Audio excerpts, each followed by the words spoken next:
Pretty standard, I suppose. It's just the environment in which I'm doing it is maybe a little different. The scheduling is a little different.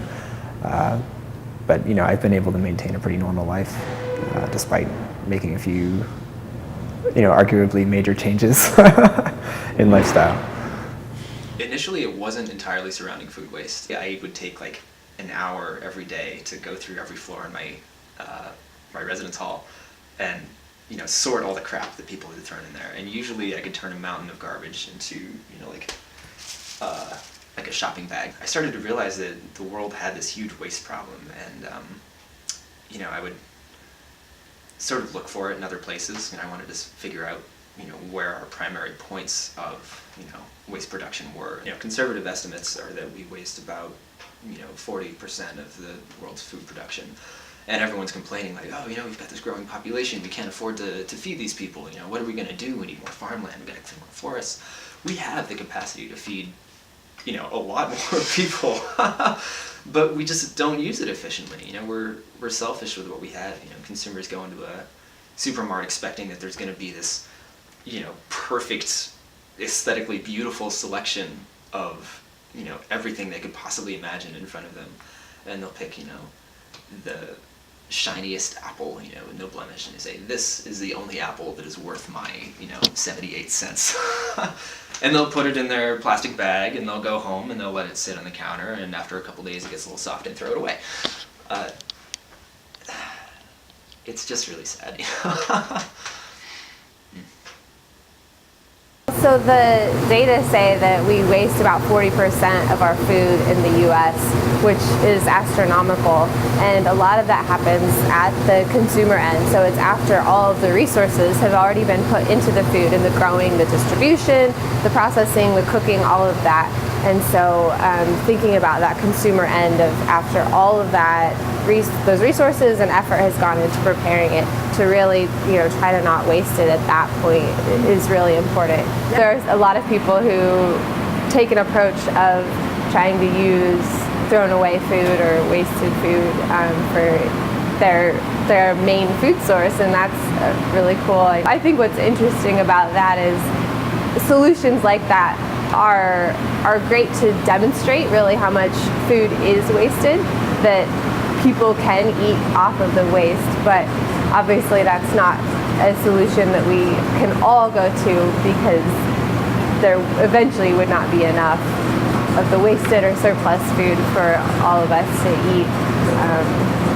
So ultimately it comes down to just making more smart choices kind of in the day-to-day and how we manage our kitchens and look at portion sizing and such.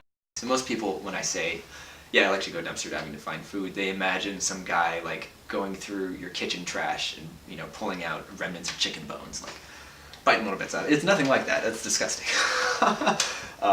So they don't understand that it's mass like crates of fresh vegetables and hummus and yogurts and cake mixes or whatever that are being thrown away. One day I may find like 100 pounds of cheese or something, and then the next day it's most of the produce, and then the next day it's like the bread. So they kind of cycle through the store. Dumpster diving's fun, and I don't know. No one really wants to eat out of a dumpster primarily, and I don't really have to. I've saved enough money doing this for long enough that I can buy food if I wanted to. But I feel almost like I have this socio-environmental obligation now to take care of some of this food waste, because when I go to the store and buy food, especially fresh food, what that's doing is again sending a message like, you need to produce more of this because there's demand for it, and we produce plenty. So I feel like I can't really justify going to the store and buying new food and stimulating more demand, putting more stress on our soils, and using more water to produce these things when they're perfectly accessible as is. My brother always told me when I was growing up that if you live like no one else will for a time, eventually you can live like no one else can. Last year I was working a lot and paying all my money off in living expenses. I was paying way too much, living beyond my means, and I thought, I have to change this, because I feel like a slave to the paycheck, and I guess a lot of people feel that way, so it's not really an uncommon thing. But based on my brother's advice, I decided I'm going to do something different about this. If I challenge myself to live in kind of an unusual way for a little while, maybe make things a little bit harder, eventually I can, save up my money and not be in a mountain of college debt. Like, I have this plan to pay it off in 1 year, and I've got a certain number as far as my savings that I want to reach by the time that I graduate to, really put a dent in that. And so far I'm on track. And, the thing is, I don't live a really burdened life. I feel like I have everything I need. And part of that is because of, I made that initial sacrifice of just some ease, some convenience, and now this just feels normal to me. And now I really enjoy, going outside every night and chopping wood before I go to bed. Like, it's kind of therapeutic. But just, taking things and making them a little bit harder, eliminating convenience, allows me to really appreciate the value of my own time and the value of the things that I have. It's really doable, but we've structured our society to, really actively not consider ways that we can just simply change our lifestyles to be more, cost effective and energy efficient and sustainable.